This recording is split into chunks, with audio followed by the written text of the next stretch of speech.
والسلام على سيدنا محمد الأمين وعلى آله وصحبه ومن تبعهم بإحسان إلى يوم الدين. اللهم اجعل نياتنا خالصة لوجهك الكريم. الحديث 25 الذي فيه عن أبي ذر رضي الله عنه أن الصحابة قالوا أصحاب رسول الله قالوا يا رسول الله ذهب أهل الدثور بالأجور يصلون كما نصلي ويصومون كما نصوم ويتصدقون بفضول أموالهم. يريدون بهذا أنهم يفعلون كما نفعل وعندهم مال فهم يتصدقون ونحن لا نتصدق، فهم إذن لهم زيادة علينا في الأجر ونحن ما عندنا مال لنفعل مثلهم. Alors dans ce hadith qui est rapporté de Abu Dharr al-Ghifari, que les compagnons du prophète Mohammed sallallahu alayhi wa sallam a dit que les riches, ils ont pu profiter avec beaucoup plus de récompenses que nous, parce que les personnes âgées, les personnes aisées ou riches, ils ont pu nous dépasser par les récompenses du fait qu'ils prient comme nous, ils jeûnent comme nous, mais ils donnent fi sabilillah de ce qui est en plus de leurs besoins, puisqu'ils sont aisés. Et nous, ça veut dire qu'on n'a pas les moyens. On prie, on jeûne, oui, mais on n'a pas les moyens pour donner. فالنبي عليه الصلاة والسلام قال أوليس قد جعل الله لكم ما تصدقون, mais Allah ne vous a pas donné l'occasion de faire quelque chose qui ressemble à leur aumône. إن كل تسبيحة صدقة. Il leur a dit dans chaque tasbiha, il y a une aumône, c'est-à-dire une récompense qui ressemble à leur aumône. وكل تكبيرة صدقة وكل تحميدة صدقة وكل تهليلة صدقة وأمر بالمعروف صدقة. Alors tout ça c'est, je reprends le hadith parce que ça on a déjà commenté, on a déjà parlé, que chaque parole de Alhamdulillah, chaque parole de Subhanallah, chaque parole de Takbira, Allahu Akbar, chaque parole de La ilaha illallah, et même La ilaha illallah c'est la meilleure de Hasanat, et le fait d'ordonner le bien et blâmer le blâmable, c'est une sadaqa, c'est-à-dire c'est un acte dans lequel, après lequel on obtient de la récompense si on a fait avec une bonne intention. وصلنا نهي الأمر معروف والنهي عن المنكر صدقة وأي صدقة, يعني ثواب وأي ثواب, parce que tu dis takbir والتهليل والتحميد والتسبيح, c'est une aumône, c'est un acte où il y a de la récompense, mais lorsqu'on dit ordonner le bien et blâmer le blâmable, là il y a une grande récompense du fait que c'est une obligation, soit individuelle, soit collective. الأمر بالمعروف والنهي عن المنكر إما فرض عين وإما فرض كفاية. رأيت منكر إذا وحدك فرض عين بدك تنكر. إنسان قصر في أداء الصلاة أو كذا أو فعل فعلا فاسدا في الصلاة تأمره, أنت وحدك تأمره, فرض عين. Quelqu'un qui n'a pas fait la prière ou qui fait quelque chose qui n'est pas juste, tu dois corriger. Si tu es seul, c'est individuel. Maintenant, si on n'est pas seul, on est plusieurs qu'on a vu, alors l'un de nous, c'est une obligation collective. De toute façon, lorsque on fait un acte obligatoire, il y a plus de récompense qu'un acte surérogatoire. Et ordonner le bien et blâmer le blâmable, si vous voulez, c'est un polaire important dans l'islam. Tous les prophètes étaient envoyés pour faire cela, ordonner le bien et blâmer le blâmable. كل الأنبياء بعثوا بالأمر بالمعروف والنهي عن المنكر, وأعلى المعروف التوحيد وأخطر المنكر الكفر والشرك والإلحاد. Le plus grand de choses du bien, c'est le fait d'appeler les gens à l'adoration de Dieu seul sans rien lui associer. Appeler les gens à tawhid. Et le plus grave de tout acte de haram, de péché, c'est l'athéisme, le kufr par ses genres, et commençons par l'athéisme, et ceux qui disent Allah est le monde, et les autres choses. إذا اشتغلت بالأمر بالمعروف والنهي عن المنكر شيء كبير. Si tu as mis sur toi que moi j'ordonne le bien, je blâme le blâmable et j'utilise la sagesse et les preuves et les arguments et la bonne manière, masha'Allah alayk. إذا كنت هذا ما شاء أنت على خطى الأنبياء. Si tu as fait ça, tu es sur les pas des prophètes. Du fait que tu utilises la sagesse, le fait que tu lises les arguments, le fait que tu lises le bon comportement, et le fait que tu cherches à effacer le munkar, à enlever le munkar et à ordonner le bien. Voilà, c'est ça celui qui vit comme ça, il est parmi les meilleurs des gens et il est en train de suivre le prophète Mohammed sallallahu alayhi wa sallam et les prophètes précédents. ثم يعني لا يخفى عليكم انه وما تقرب الي عبدي في الحديث وما تقرب الي عبدي بشيء احب الي مما افترضت عليه. Pour dire comment on a su donc ordonner le bien et blâmer le blâmable, il y a plus de récompenses parce qu'il y a le hadith al-Qudusi qui signifie que mon esclave ne trouve jamais meilleur pour avoir mon agrément qu'en le fait d'accomplir ce qui est obligatoire, ce que j'ai rendu obligatoire sur lui. وفي بضع أحدكم صدقة. هذه في يقال لها تعليلية بمعنى باء السببية بضع بضم الباء وإسكان الضاد وهو أصلا النكاح والمراد هنا مباشرة الرجل زوجه أو أمته. وفي بضع أحدكم صدقة, c'est-à-dire le fait d'avoir les rapports intimes avec son épouse ou avec son esclave, il y a une aumône. Alors le Sahaba était un peu étonné là.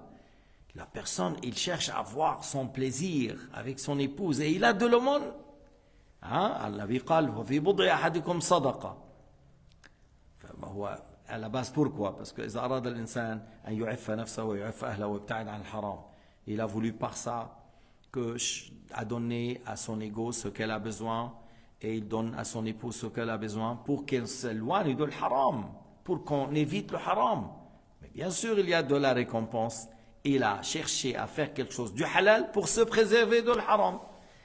أراد أن يفعل شيئا يحل ليبتعد عن شيء حرام. فإذا كانت يعني avec une bonne intention ما هيك مصاحبة, s'il a fait ça avec une bonne intention كقضاء حق الزوجة وقصد معاشرتها بالمعروف وطلب الولد الصالح وإعفاف النفس, le fait de chercher par exemple une bonne descendance espérant, il a voulu satisfaire son épouse et la préserver, il a voulu se préserver et s'éloigner de l'haram. Tout ça c'est des bonnes intentions, alors il a de la récompense. قالوا يا رسول الله أيأتي أحدنا شهوته ويكون له فيها أجر.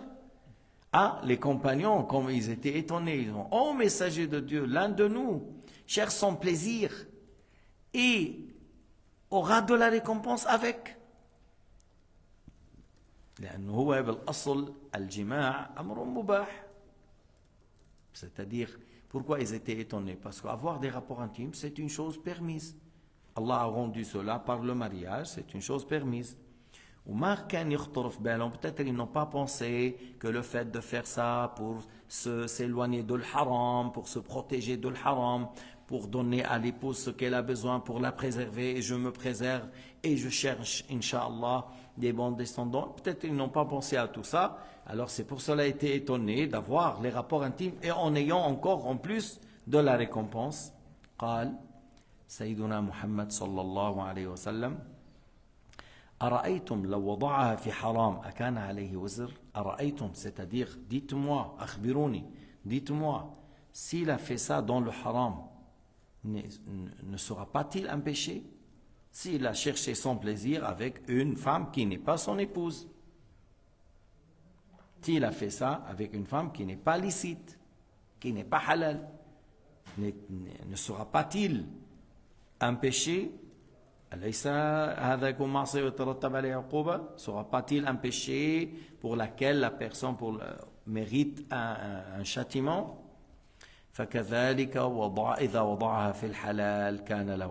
C'est-à-dire le prophète a posé la question pour leur dire que vous connaissez que s'il fait ça dans le haram c'est un péché, et ça c'est une chose connue chez vous, alors s'il le fait dans le halal, et toujours on a dit avec la bonne intention, aura de la récompense.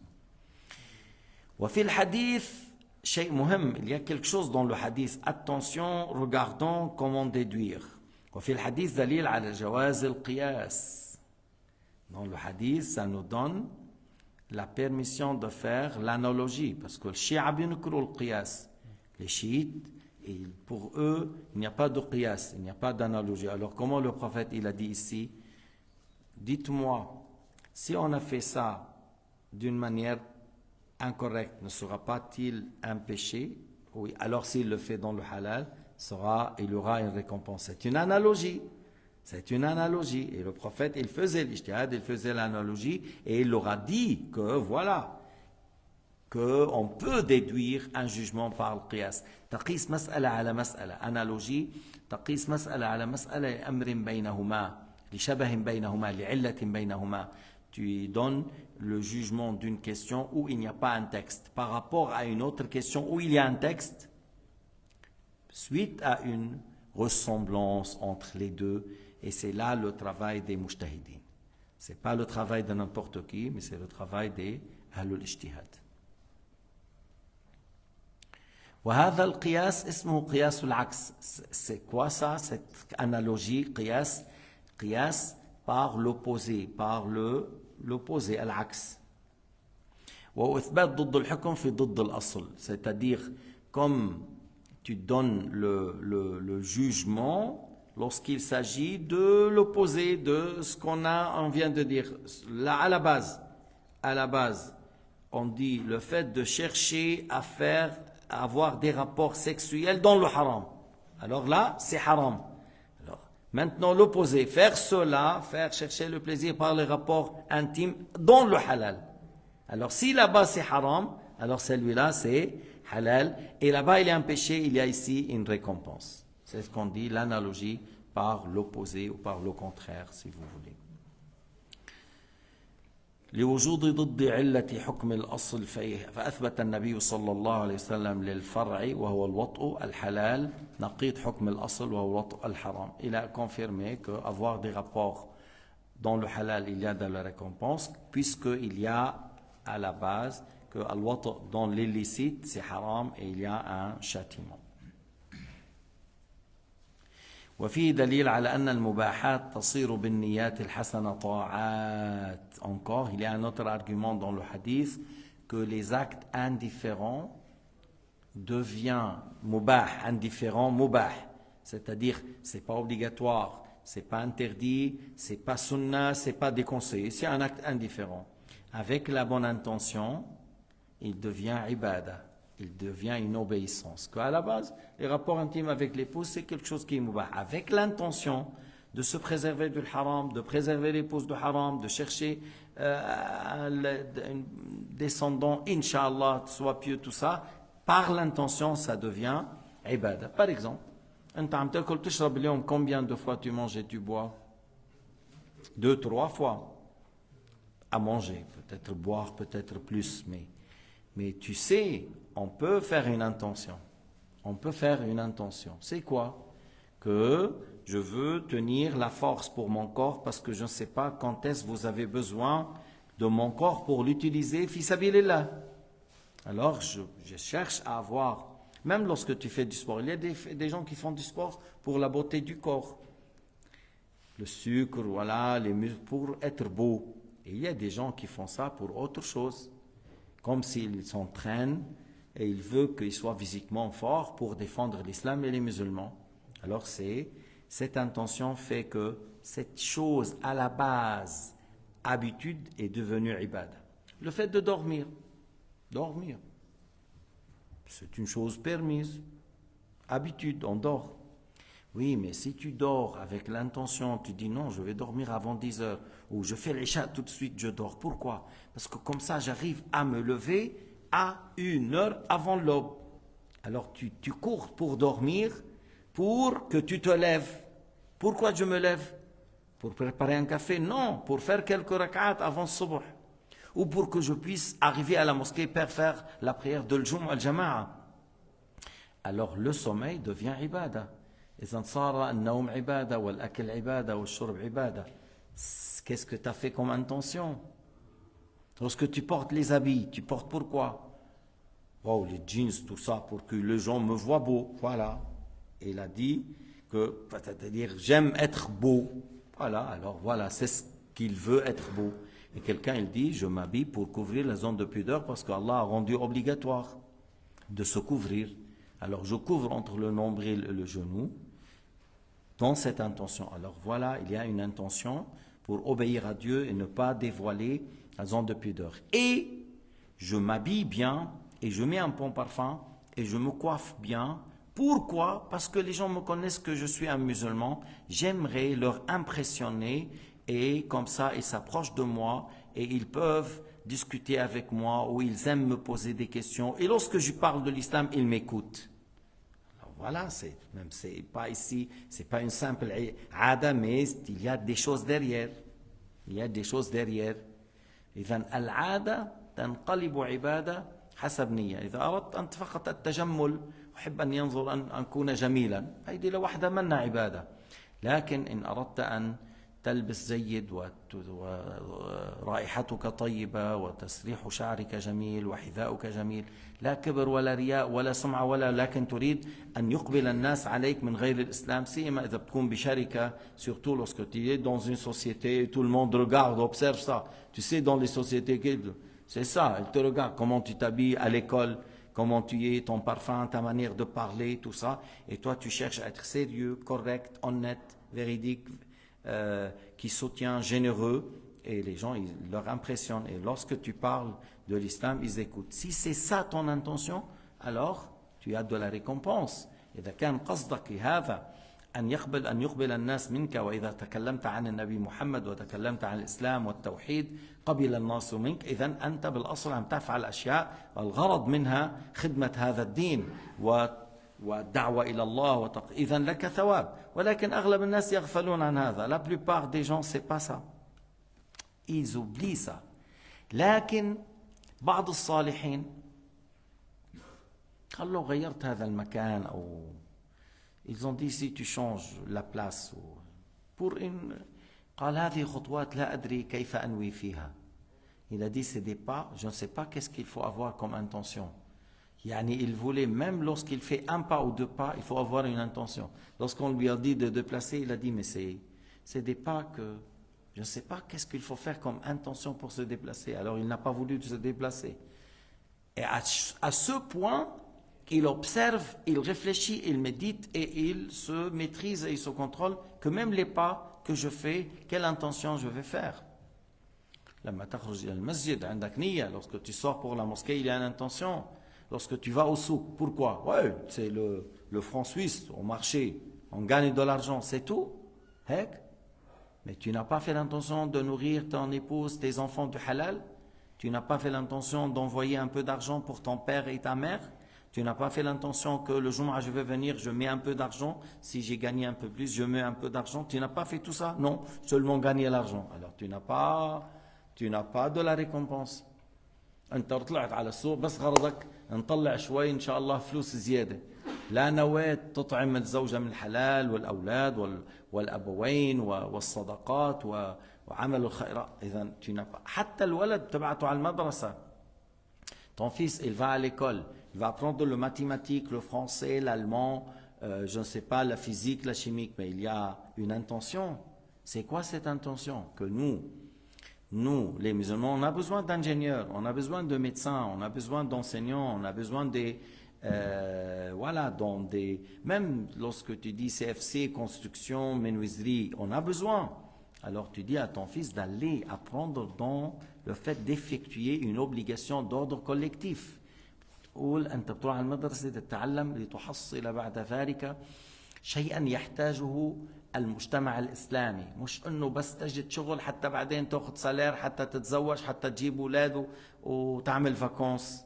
C'est pas que non seulement je veux seulement travailler pour assurer un peu un salaire et par la suite si je trouve une femme je peux trouver et je peux faire des vacances, je peux acheter une voiture, je peux faire le pique-nique le dimanche. C'est pas ça. ليس هذا إنما ينبغي أن تقول أن ينبغي أن يعلم الولد أن يقول أنا أذهب لأجتهد في مهنة قد يحتاج إليها مجتمعنا وهي من فروض الكفاية Moi, je vais aller à l'école, je vais travailler, étudier bien, réussir, afin de trouver après un métier que la société a besoin. Et tout ce que la société musulmane a besoin, le fait de l'avoir, c'est une obligation d'ordre collectif. Ordre collectif. حتى البنت بتروح وبتقول أنا بدي أعمل infirmière ou sage-femme ولا médecin. Lorsqu'il y a des filles, ils vont à l'école. Le but, je veux être infirmière. L'autre, il dit, je veux travailler sage-femme. L'autre, il dit, doctoresse des femmes. L'autre, il dit, doctoresse de la peau. Mais ça, la société musulmane a besoin. Alors, on fait cette intention pour boucher un trou et pour que on trouve dans notre société des sages-femmes, des doctoresses, gynécologues, comment dire, pour que les filles musulmanes aillent chez elles, voilà, qu'ils n'auront pas besoin d'aller vers un homme ou quelque chose. Alors elle dit, je vais chercher quelque chose que la société a besoin, parce que c'est des choses obligatoires d'ordre collectif. Mais si on n'a pas enseigné à nos enfants, comment ils vont avoir cette intention? كيف؟ إذا ما تعلمت إذن النبي قال في كل تسبيحة صدقة، كل تكبيرة صدقة، كل تحميدة صدقة، كل تهليل صدقة، وأمر بالمعروف ونهي عن المنكر صدقة، وفي بضع أحدكم صدقة، وفي بضع أحدكم صدقة. وقلنا ايش يعني؟ إذا فعل ذلك بنية صادقة، بنية صالحة. Alors il y a de l'aumône dans le tahlil, le takbir, ou l'ordonner le bien, et même lorsque tu cherches ton plaisir avec ton épouse, tu as de la récompense si tu l'as fait avec une bonne intention. Et l'intention est une chose essentielle. C'est pour cela que Al-Bukhari a commencé son livre As-Sahih, إنما الأعمال بالنيات وإنما لكل امرئ ما نوى. Que c'est un hadith que, si vous voulez, l'islam tourne autour de ça. Même Sayyidina Muhammad a dit, pour la perfection, il y a deux choses. Un acte selon la sunna et la sincérité. Nous, إن الله يحب أحدكم إذا عمل عملا أن يتقنه. قيل وما إتقانه يا رسول الله؟ قال يخلصه من الرياء والبدعة. إذن النية تكون لله وأن يكون العمل وفق السنة من غير بدعة. Alors deux choses pour que l'acte sera accompli parfaitement, sans une mauvaise innovation, mais plutôt selon la sunna, sans innovation, et on fait avec une bonne intention, pas pour être vu, pas pour être loué, pas pour... Alors c'est pour cela, lorsque tu viens à la mosquée et tu apprends, tu sais après comment agir. Alors là, la personne, il a l'intention. Aujourd'hui, j'ai l'intention de dormir avec mon épouse. Pourquoi? Pour me satisfaire, parce que j'ai pas besoin de regarder dans le haram ou quelque chose. J'essaie de protéger mon épouse. Inch'Allah, j'aurai un fils pieux. Il fait tout ça comme intention. Alors il a de la récompense en cherchant son plaisir. Et lorsque, comme on a dit, les compagnons étaient étonnés, le prophète a dit, mais si vous avez fait ça dans le haram, ne sera-t-il pas un péché? Ils ont dit que oui. Alors il a dit, s'il a fait dans le halal, avec la bonne intention, ça veut dire, et il aura de la récompense. Oui, monsieur. إنما الأعمال بالنيات. Sahih al-Bukhari a été commencé par ce hadith. Al-A'mal bin-Niyat. Et d'ailleurs, nous, on l'a déjà dit au début du livre que même Nawawi a commencé par ce hadith.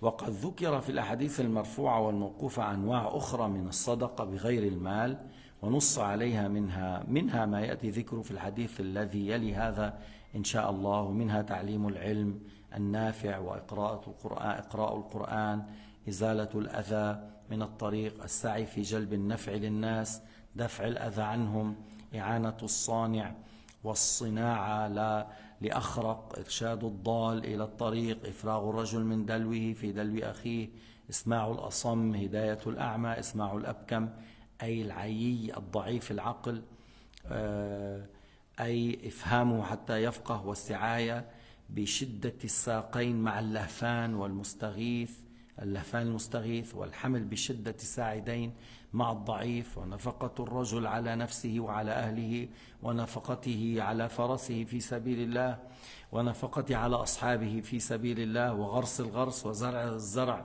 فيأكل منه إنسان وطير أو دابة يكون له ثواب، وحفر بئر فتشرب منه كبد حرة يعني عطشة. ومنحة الدراهم إقراضها، ومنحة ظهر الدابة إعارتها لمن يركبها، ومثلها ما يشبهها من المركوبات. Et ok, moi j'ai pensé que c'est tout un grand paragraphe, alors je reprends avec la traduction.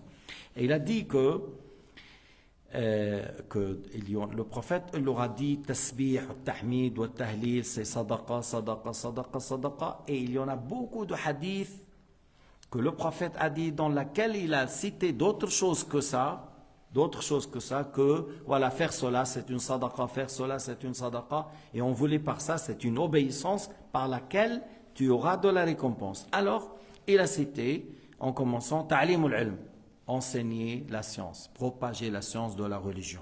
Et ça, c'est quel grand acte de bien, enseigner les choses, la science profitable. 2.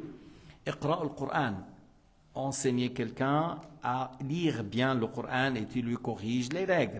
Lorsque tu dis Mim ba'di, Muhammadur Rasulullah, parce que des fois ils disent Muhammadun Rasulullah, c'est avec les drames, sans ghunna, Muhammadur Rasulullah, wa lam yakul lahu kufuwan ahad. Il y a ahkam al-tajwid que nous on fait le subh après la prière de Subh, et ça, le fait d'enseigner la lecture du Coran avec tajwid, c'est un grand acte de bien. Izalatul adha min at-tariq, le fait d'enlever ce qui est nuisible des chemins. Une pierre, aujourd'hui, un motocycle, des fois, du loin, il pense, ah, c'est un sac de papier. Et il vient, et c'était une pierre. Ouh, il saute 10 mètres dans l'eau et il tombe.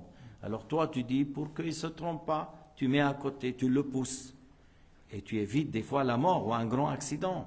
Ou une pierre plus petite que ça, qu'une voiture peut rouler, elle passe comme une balle. Et ça peut tuer ou faire des dégâts. Alors tu l'as enlevé. Ou des branches épineuses, tu les enlèves. Alors tout ça, c'est un acte de bien. Izalatul adha min at-tariq.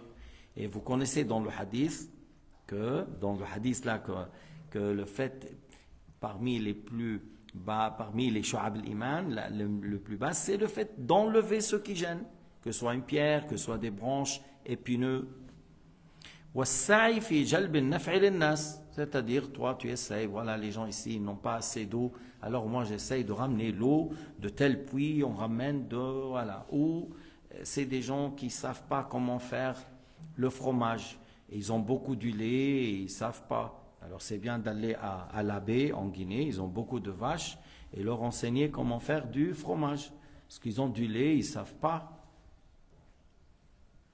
S'ils veulent apprendre, mais voilà, tu essayes de ramener quelque chose qui est profitable pour les gens, pour leur vie, pour leur travail, pour, voilà, comme je viens de dire, jalb al-manafi' lin-nas. Leur enseigner un métier, et ça va venir dans le hadith. Daf'al adha anhum, le fait de repousser un certain mal. Le fait de repousser, il y a des gens qui veulent les attaquer et toi tu sais, alors tu viens, tu dis non, pourquoi faire, tu essayes de repousser le mal. Ou voilà, tu dis, voilà, à chaque fois lorsqu'il y a plu, il y a des inondations et ça casse. Moi je vais faire que d'une manière que l'inondation ne passe pas dans la ville, elle passe autrement, et tu as fait quelque chose pour que l'eau aille dans un barrage au lieu de, voilà, alors tu as fait quelque chose de grand. Le fait de faire cela pour un peu préserver les gens du mal de l'inondation ou de telles choses. Et le fait quelqu'un qui est en train de travailler, il a besoin de quelqu'un qui lui donne un coup de main dans son travail. Le fait de lui donner un coup de main, c'est du bien. Et quelqu'un qui ne sait pas faire ses affaires à lui, n'est pas quelqu'un de...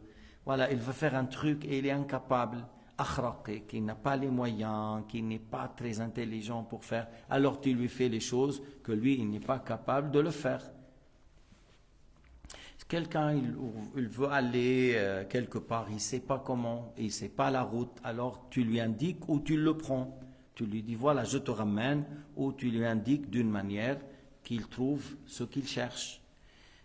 Et le fait, par exemple, quelqu'un, il veut remplir un seau, il n'arrive pas à le remplir parce qu'il est grand et ça ne rentre pas. Et toi, tu es un petit, tu prends de toi, tu verses jusqu'il remplit le seau de l'eau. Alors voilà, tu l'as aidé à remplir l'eau. C'est une aumône.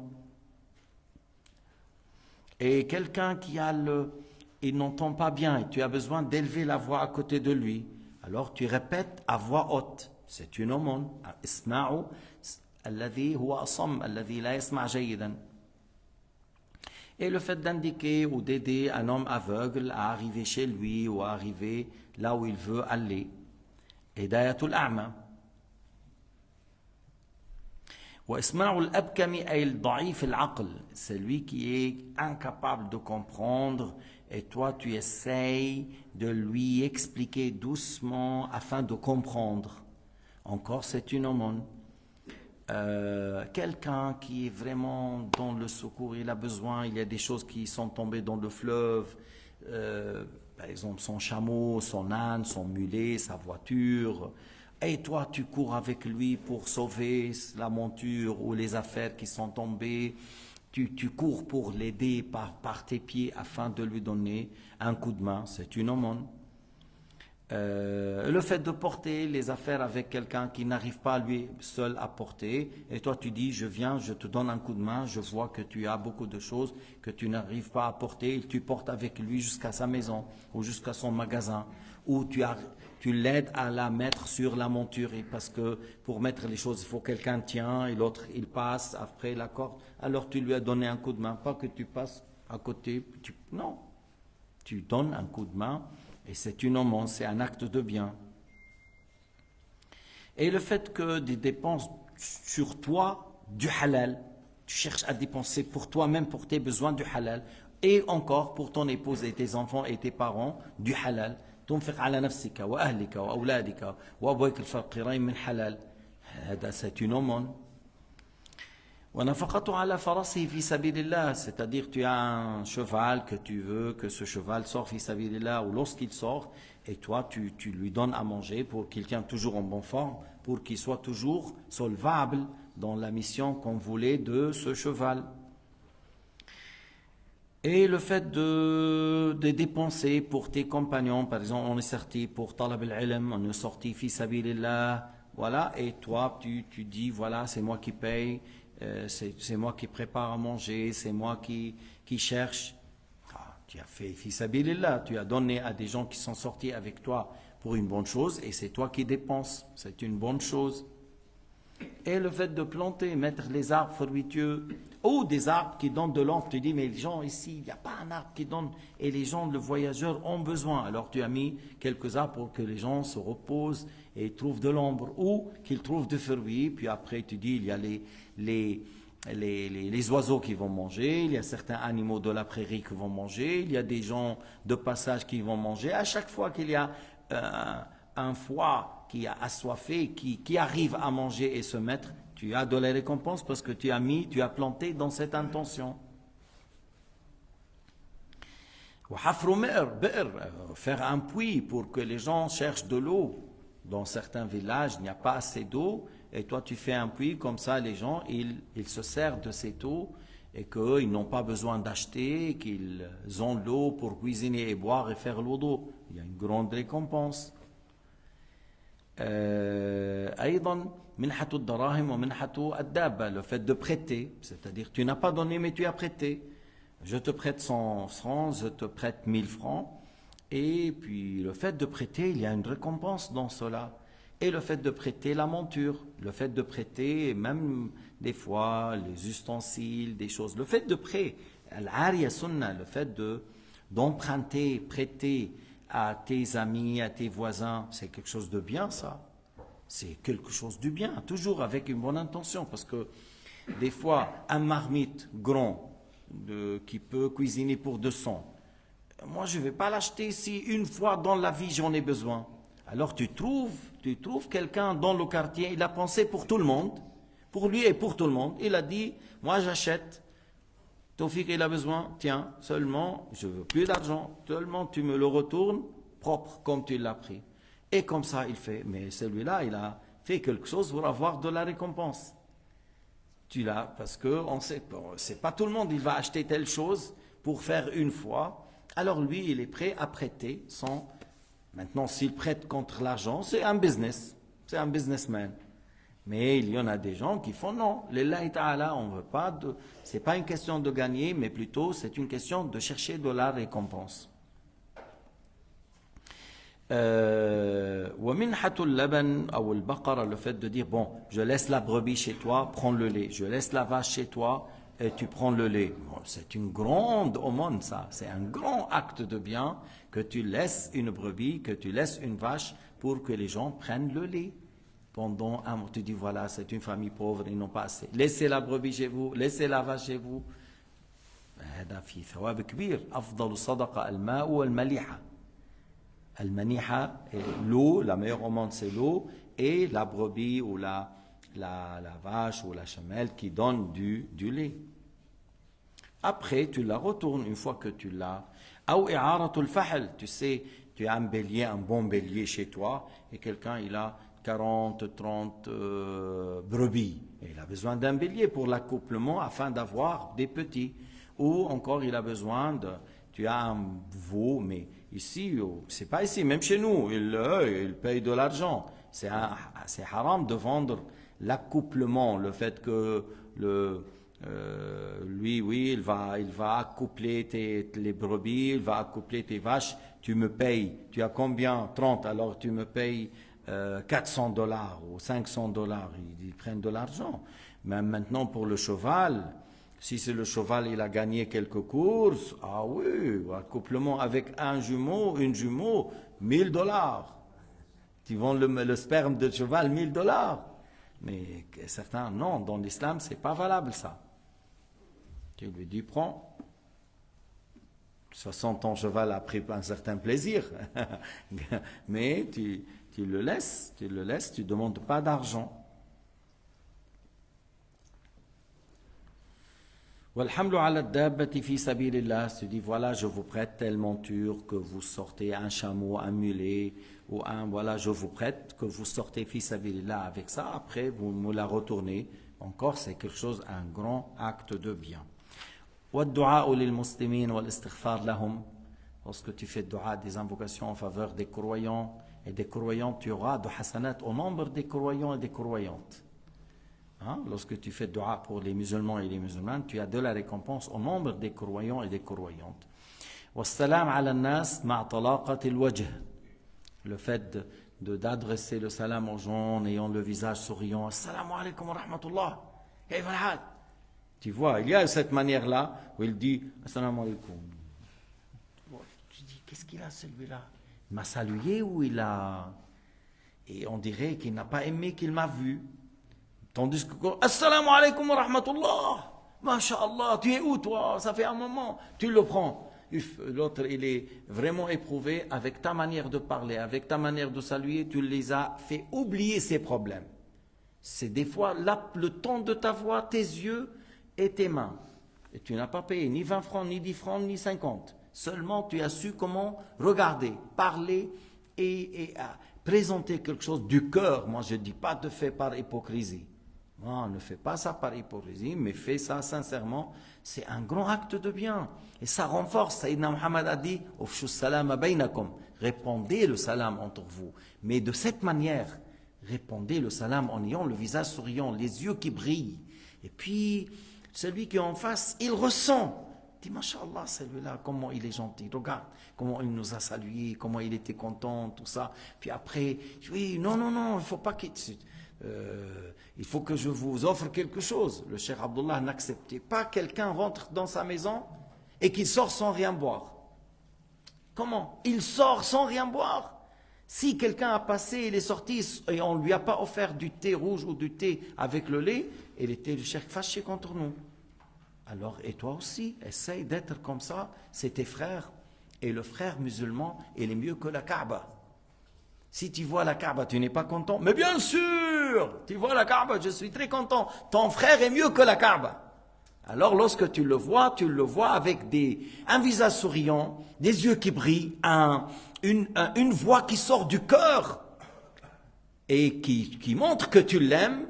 Et comme je dis, un acte comme ça, tu sais pas, peut-être Allah te pardonne tes péchés parce qu'il était très éprouvé et par ça, il était soulagé.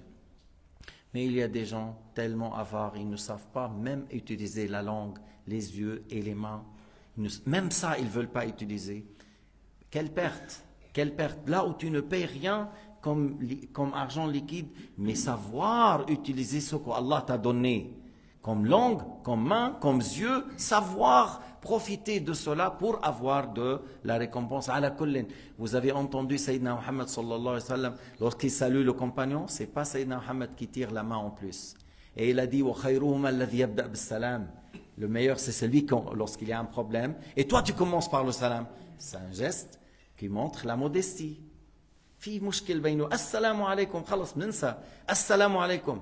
Il y a des gens qui disent non, comment, j'ai un problème, on va continuer comme ça jusqu'à la mort. La hawla wa la quwwata illa billah. Jusqu'à la mort. Oui, il y a des gens qui décident d'être secs comme ça jusqu'à la mort. Et laissez-le, celui-là, il a décidé quelque chose de un peu trop. Mais ne sois pas comme ces gens. Ne sois pas comme ces gens. Wallahu subhanahu wa ta'ala a'lam.